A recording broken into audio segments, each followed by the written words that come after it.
Bonjour à tous, moi c'est Amandine. Aujourd'hui on va parler crantage en couture. Alors cette vidéo je vous l'ai annoncée dans mon dernier podcast que je vous mets juste par là. Comme ça si vous ne l'avez pas encore vu, allez-y, dites-moi ce que vous en pensez, commentez, tout ça tout ça. Mais bref, j'évoquais le fait que j'ai trouvé récemment sur internet une super astuce pour cranter en couture. Et j'avais prévu de faire une petite vidéo de 2-3 minutes juste pour vous montrer ça.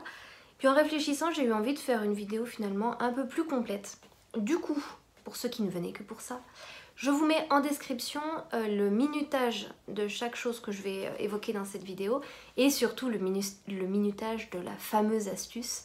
Et si je fais bien mon travail, si vous regardez cette vidéo sur un ordinateur, vous n'aurez qu'à cliquer sur le minutage et ça vous emmène à l'endroit où voilà, vous avez les parties bien délimitées, ça devrait être plus facile pour vous. Alors on parle crantage aujourd'hui. Le crantage déjà, qu'est-ce que c'est? Alors le crantage c'est le fait d'intervenir, d'inciser les marges de couture. Alors quand on assemble deux pièces en couture, 95 fois sur 100, on prend les deux pièces de tissu endroit contre endroit, on vient piquer et ensuite on retourne pour avoir le côté endroit apparent. Alors quand est-ce qu'on va quand est-ce qu'on va mettre en œuvre le crantage? Et bien pour faire simple, dès qu'on n'est pas en train de faire une couture droite tout du long, et bien on va devoir cranter. Donc il y a plein de situations du coup qui découlent de ça. Et donc on va voir dans chaque situation comment faire. Alors comment faire? Déjà il faut se garder deux choses en tête. Alors la première primordiale, c'est qu'il ne faut jamais toucher à la couture. C'est-à-dire qu'on va venir inciser dans la marge de couture, mais faire bien attention de ne pas atteindre la ligne de couture, sans quoi on a un trou, c'est pas le but. Donc il faut vraiment rester dans la marge de couture et travailler dans cet endroit-là. Et la deuxième chose qu'il faut se demander quand on fait du crantage, c'est où va aller la marge de couture. Puisque quand on repasse sur l'endroit, la marge de couture, elle se trouve prise en sandwich dans les deux épaisseurs de tissu. Et selon la forme de la couture, elle va se mettre d'une certaine façon. Et c'est en comprenant où se met la marge de couture qu'on va pouvoir faire le crantage adapté. Moi, c'est quelque chose qui guide ma vie. C'est-à-dire que plus on comprend comment ça marche, moins on a besoin d'apprendre quelque chose. C'est-à-dire plus on fait appel à sa logique, moins on a besoin de faire appel à sa mémoire. Donc dès l'instant où vous comprendrez pourquoi vous faites les choses, ça va devenir très très simple. Donc comme je vous le disais, le crantage, on le fait dès l'instant où on n'est pas sur une ligne droite. Donc ça va impliquer dès l'instant où notre couture fait un angle droit par exemple, dès l'instant où elle fait un angle pas droit, plus serré ou pas, et dès l'instant où on va faire une courbe. Donc pour illustrer tout ça, j'ai préparé des petites pièces d'études, donc on se retrouve en gros plan pour que je vous montre tout ça. C'est parti. Alors voilà les pièces que je vous ai préparées. Donc comme je vous le disais, des courbes, alors convexes ou concaves, plus ou moins serrées, plus ou moins larges, ça on le verra ensuite. Des angles, voilà, ça on le verra ensuite. Et puis l'angle droit, que ce soit en creux ou pas. Donc là on va attaquer par ça. Alors déjà on se munit d'une bonne paire de ciseaux, ça va être primordial. Et puis on va essayer de s'y retrouver un petit peu. Donc là je suis au pli. Hop. Et ici j'ai voilà, mes deux épaisseurs de tissu, ma couture, et donc toute cette partie là c'est la marge de couture qu'on va venir inciser. Puisqu'en fait si je prends cette pièce de tissu et que j'essaie de la retourner, et hop, même si je m'applique bien, même si je repasse énormément, mes marges de couture, elles vont pas du tout m'aider à avoir un rendu bien propre. Donc, ce qu'on va faire, comme je vous le disais tout à l'heure, on va se poser cette question, où va aller ma marge de couture une fois que je mettrai ma pièce sur l'endroit. Donc, une fois qu'on va retourner l'ouvrage, cette marge de couture ici, elle va se placer à l'intérieur entre les deux pièces de tissu. Donc, ici, ligne droite, pas de problème, ça va aller nickel. Par contre, dans l'angle, et ben ça va faire un peu beaucoup de monde ici et on n'aura jamais un résultat nickel si on n'intervient pas. Donc finalement, quand on voit que cette marge de couture et celle-là, ben ici pas de problème, mais toute cette partie-là est de trop. Donc c'est cette partie-là qu'on va venir enlever. Donc en faisant très attention à ne pas couper la couture, je l'ai fait contraster pour que vous puissiez bien voir, on va venir couper toute cette partie-là. Hop là. Une fois qu'on a enlevé ça, on voit que mes deux marges de couture, elles vont venir se positionner. Ça ne fait pas de surépaisseur et elles vont juste bien se caler l'une contre l'autre. Ici, de ce côté-là, cette marge de couture va se mettre à l'intérieur. Et là, on voit que ça tiraille énormément à cet endroit-là. Donc là, j'ai pas de problème de trop de matière qui vient s'agglomérer. Au contraire, ça tire. Donc on va venir juste inciser. Donc on va venir couper la marge de couture en diagonale, de l'angle de la marge de couture jusqu'à la couture, sans la toucher évidemment. Donc là, on fait bien attention. Et on s'arrête un petit millimètre avant la couture. Et là, à nouveau, quand on va devoir remettre sur l'endroit, eh bien nos marges de couture ne tirent plus, elles ont largement de la place, c'est tout bon. Hop. Donc là, on retrouve la même situation que tout à l'heure. On entaille comme ceci. Et là, à nouveau, ma marge de couture, ça va être nickel. La dernière chose, hop là, on n'a pas une couture, mais pour éviter les surépaisseurs ici, on peut venir entailler sur le côté. Bon, c'est pas indispensable, mais ça va alléger un petit peu. Hop, et là, on est tranquille, il y a bien de la place. Donc, à la fin de toutes les démonstrations, je vous montrerai aussi ce que ça donne une fois remis sur l'endroit, bien repassé, et le résultat qu'on peut obtenir. Donc ça, c'était dans le cas des angles droits, en creux ou pas. Donc ça, c'est fait. Alors, on passe maintenant aux angles qui ne sont pas des angles droits. Donc là, on voit qu'on a des formes un petit peu dans tous les sens. Et on va voir comment agir pour que vraiment, une fois retourné sur l'endroit, on ait quelque chose de bien pointu, bien propre et qu'on ait le rendu souhaité. Alors, premièrement, on va partir sur cet angle-là. Donc, comme d'habitude, où est-ce que ma marge de couture va se mettre? Le long de cette couture, la marge de couture, elle va se positionner comme ça à l'intérieur. Et puis le long de cette couture, et pareil, ça va aller à l'intérieur. Et là, on se rend compte qu'on a beaucoup de monde pour ce petit emplacement-là et que ça ne rentrera pas. Ça va faire vraiment une grosse bosse et ça n'ira jamais.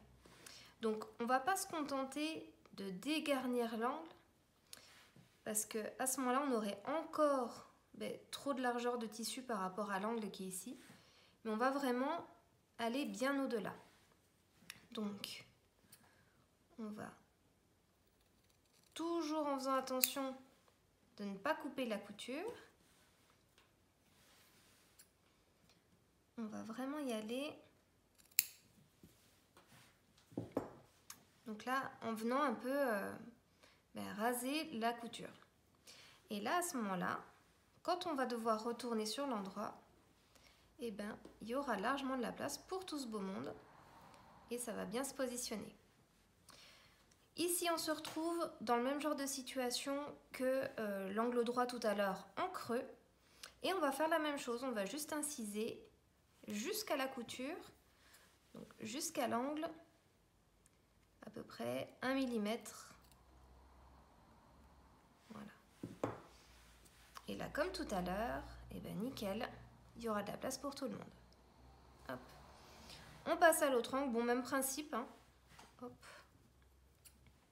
Là, on est presque sur un angle droit. On va quand même faire une petite pente. Hop. Et donc là, quand on va remettre sur l'endroit, hop, pas de souci, il y a de la place.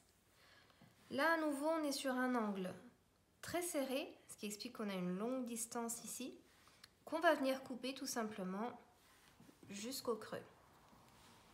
Bon, on se répète un petit peu, hein, mais comme ça, on voit un peu toutes les situations. Hop. Et donc là, ça va donc très bien se passer quand on va ouvrir notre ouvrage. Ici, et bien même chose, on se retrouve avec un angle assez serré, donc peu de place pour le tissu, il va falloir en enlever pas mal. Donc, hop, toujours on fait bien attention à ne pas toucher la couture.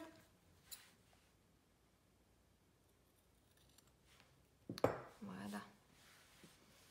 Et là à nouveau, on peut y aller tranquille.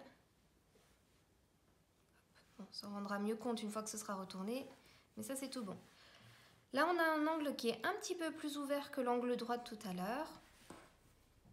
Donc on va pouvoir venir inciser jusqu'à la pointe.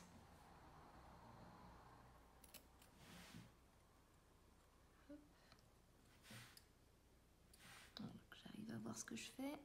Tac.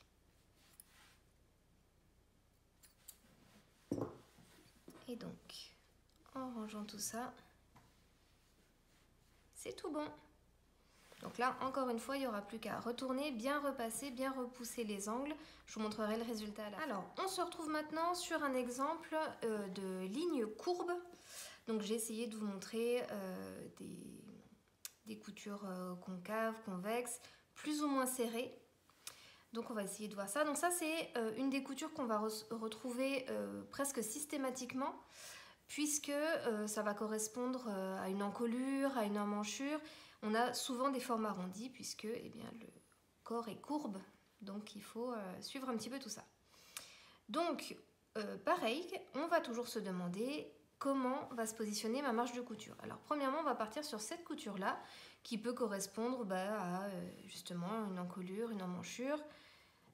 Donc si on essaie de voir comment va se mettre le tissu, on se rend compte que pour suivre correctement la ligne de couture, ça étend mon tissu. Donc là, on se rend compte qu'il va falloir inciser un petit peu la marge de couture pour que ça prenne sa place bien correctement. Et ça, d'autant plus que la couture est serrée, c'est-à-dire que autant là, je peux m'en sortir un peu pour suivre la couture, autant là, c'est pas possible. Hop, je peux pas étendre à l'infini, donc il va falloir vraiment inciser plus régulièrement.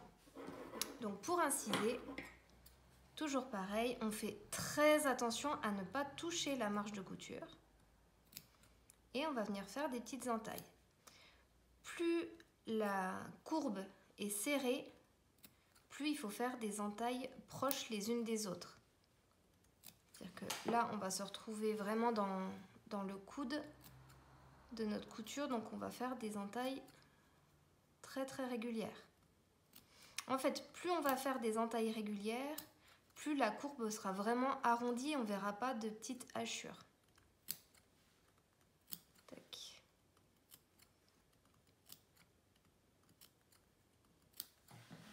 Donc on entaille. Et là, comme ça, mes marges de couture, elles vont pouvoir vraiment s'étirer, prendre leur place et on va avoir une courbe bien définie. Là, avec toutes nos petites entailles, tac, ça va bien se positionner. On aura un rendu qui est assez sympa. Dans ces deux endroits-là, on se retrouve avec une courbe dans l'autre sens. Donc là, par exemple, pour faire un col Claudine ou ce genre de découpe ou autre. Donc là, c'est pas des entailles qu'on va faire, mais on va devoir enlever un petit peu de matière. C'est-à-dire que là, quand on essaie de se demander où va ma marge de couture, on voit qu'il y a des surplus de tissu qui créeraient des surépaisseurs. C'est encore plus parlant ici sur des diamètres un peu courts, où vraiment on a une quantité de tissu qui va pas du tout nous aider quand on va retourner sur l'endroit. Donc, et c'est là où arrive notre astuce magique, la technique classique pour cranter, c'est toujours en venant faire bien attention à ne pas toucher la couture. Il faut prélever des petits V de tissu. Hop. Et là encore, plus l'angle est serré, plus il faut le faire à intervalles courts. Et en faisant ça, en fait, on prend toujours le risque d'atteindre la couture sans faire attention.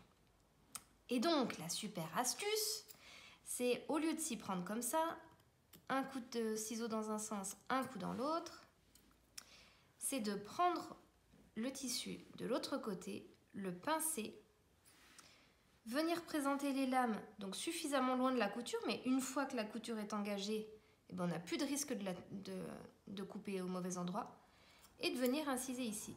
Et là, on a prélevé de la matière, sans prendre de risque de couper la couture, et on a donné un coup de ciseau au lieu de 2. Et pour la fainéante que je suis, ça, c'est une super astuce.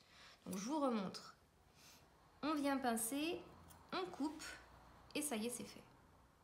Alors là, je vous montre là où c'est encore plus serré, donc il va falloir le faire encore plus, de façon encore plus proche. On pince et on coupe. On pince et on coupe.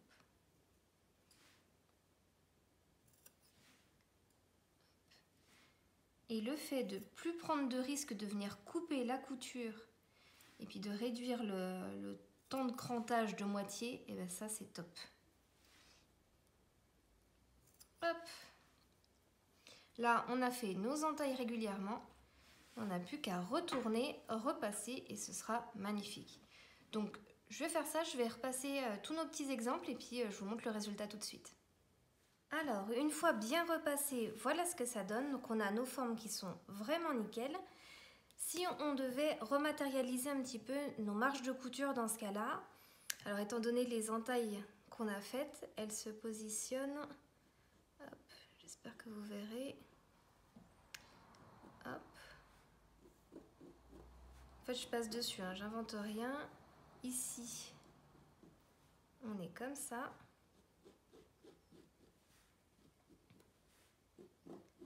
hop. Et en faisant ça, ben, il n'y a pas du tout de surépaisseur, tout vient se loger nickel à l'intérieur. Pour nos angles de tout à l'heure, pareil, on a du coup un rendu qui est vraiment bien pointu là où il faut. Et nos marges de couture, là elles étaient un petit peu larges, elles vont se retrouver ici.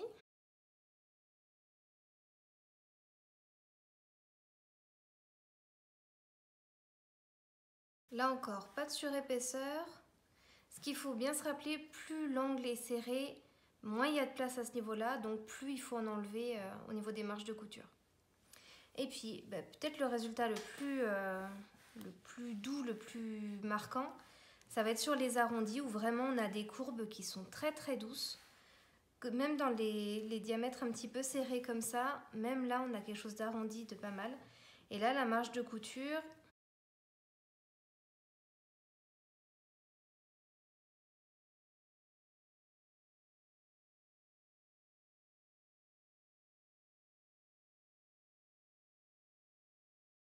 donc là on a dû enlever un petit peu de matière hein, parce qu'il y avait moins de place. Et là on a incisé parce qu'il fallait que la marge de couture s'ouvre bien. Voilà, j'espère que cette vidéo vous aura plu, que cette astuce vous servira à quelque chose. Peut-être que tout le monde fait ça depuis toujours. Moi, j'ai découvert cette astuce, je la trouve absolument géniale. Dites-moi en commentaire si vous aussi, le crantage, c'était votre bête noire, si cette astuce vous donne de l'espoir. Personnellement, j'appréhende plus ces périodes de crantage qui sont un petit peu laborieuses et puis un petit peu périlleuses parce qu'on a passé du temps à coudre et si on va un petit peu trop loin, tac, on touche la couture et c'est fini. Voilà, là maintenant, j'y vais sereinement. Je sais qu'une fois que je positionne correctement mes ciseaux, il ne peut plus rien m'arriver d'affreux maintenant. Voilà, les vrais auront la référence. Et voilà, donc je suis ravie de partager ça avec vous. Surtout, j'attends vos retours avec impatience. Merci d'ailleurs pour tous vos commentaires que j'ai soit sous ces vidéos, soit sur Instagram. D'ailleurs, n'hésitez pas à me suivre. Et puis j'ai hâte d'avoir vos retours. À très bientôt, ciao!